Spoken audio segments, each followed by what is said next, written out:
তো আমি তো মামাবাড়ির থেকে পিঠে খেয়ে চলে এসেছি। তা তোমাদের দাদা তো আর পিঠে খায়নি, তাকে তো করে খাওয়াতেই হবে। তা আজকে এই যে অল্প একটু চাল ভিজিয়েছি, আমুল দিস্তায় কোটা হচ্ছে। কেমন লাগতেছে চাল কুটতে? হাত ব্যথা হয়ে যাচ্ছে, কষ্ট, খাইতে তো মজা।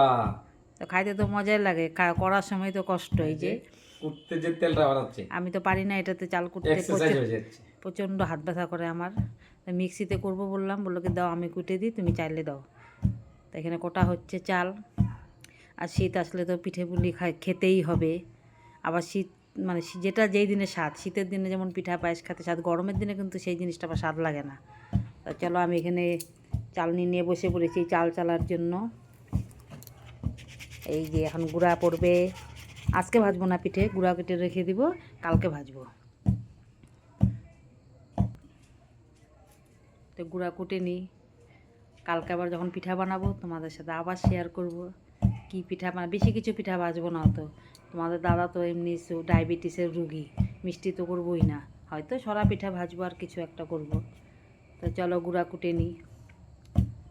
টাটা সবাইকে।